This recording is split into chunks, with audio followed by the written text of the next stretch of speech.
Hi, I'm Ryan Stephen and I'm going to show you how to make a simple khichdi.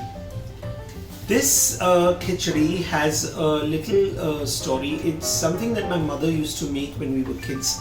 Now, a lot of people will contest that this is not the authentic khichdi, which it is not. Growing up in an Anglo-Indian house, we had a totally different meaning of Khichdi as my grandmother and my mother pronounced it, Khichdi. It was never Khichdi. Khichdi or Khichdi. You're going to see this is a completely different. This is not your moong dal ki khichdi. This is in fact a Masoor ki dal ki khichdi, and it is also not made the regular way that you make khichdi. So, but try it. It's easy.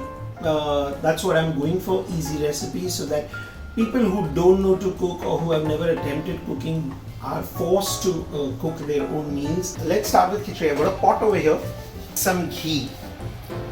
This is some desi ghee I managed to procure. I'm going to put 3 tablespoons of ghee. Yeah, I'm going to be liberal with it, but you can put less. Ghee is not fattening, guys. Ghee is not fattening. They're good fats. Trust me, they're good fats. You want to eat more of ghee. I've got 2 bay leaves here, dried bay leaves. I don't get fresh bay leaves.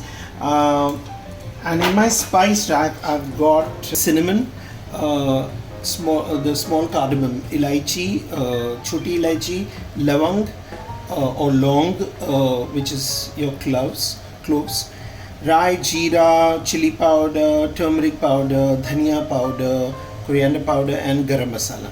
Now I don't need all of this, I just need 2 bay leaves. So in this hot ghee I'm going to put in 2 bay leaves. I think I may need a little more ghee later. I'm going to put at least about 3 of these little cardamom. God, what is wrong with me? Cardamom. I'm going to put this 1 piece of cinnamon. I'm going to lower the gas. I don't want my whole spices getting burned. 3 cloves. Okay, I need some pepper. I'm going to just take them off the pepper grinder. Why go searching when you can find it right at your hand? Okay, so I'm going to use at least about 5 to 8. I don't know.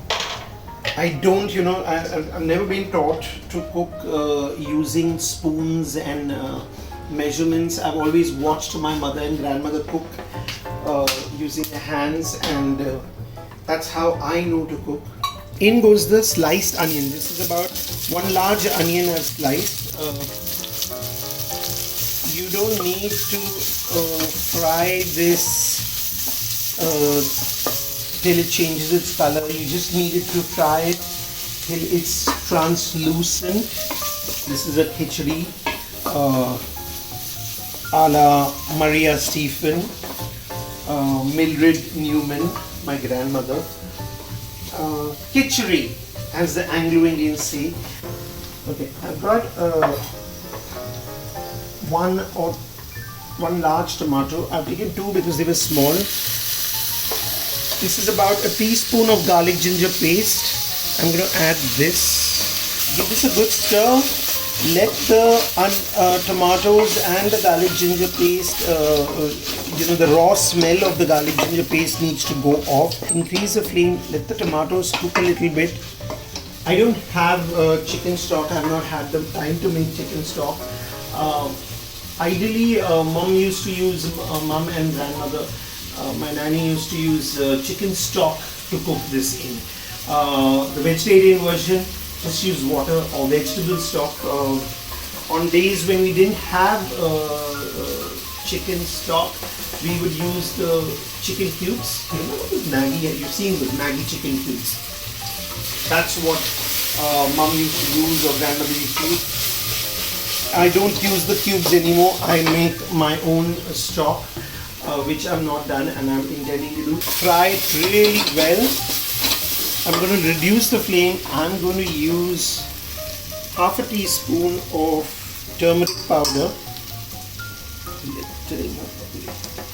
some salt, I'm not going to give you measurements for salt because I use it as per my taste. So use salt as per your taste. You could use a teaspoon, you could use it two teaspoons, just as much as you like.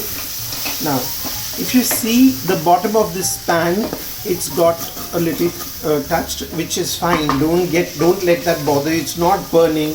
It's bound to happen. There's no water gone into this yet.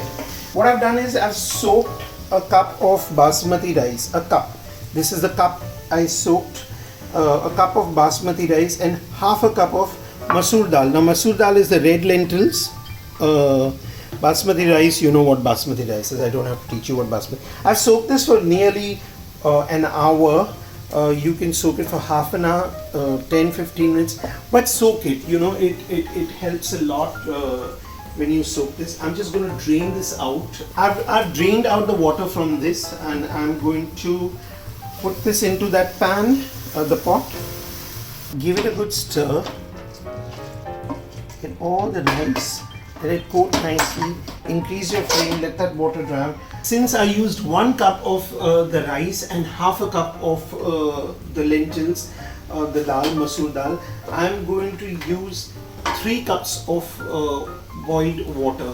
Once the water is dried out, from this is when I'm going to add 3 cups of. The reason why you can put cold water also, but the reason why I put boiled water is because the cooking process will be faster. Also, it's always better to put boiled water, put rice in boiling water as opposed to cold water. This is it. This should be ready in about 10 minutes or less. I'm going to reduce the flame once it comes to a boil, and it has already started coming to a boil. Look, can you see the boils, the bubbles? It's bubbling. Now I'm going to shut this and I'm going to cook this on a very slow gas. So I'm going to take this to a smaller gas and I'm going to let it cook for about 10 minutes. Keep checking. Don't give it a stir for at least about 5 to 8 minutes. Once you start seeing the water kind of drying out, just take a fork and very lightly move it around.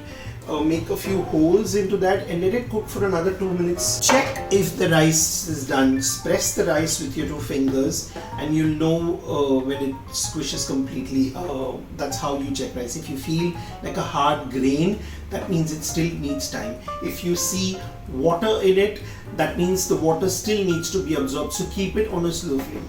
Now if you have a thin bottom pot, then make sure you heat up a nice tawa, a griddle, and put it on the burner. Then put the handi or the tope or the pot on top of that tawa and let it cook slowly. That's the best. Slow cooking, trust me, is the best.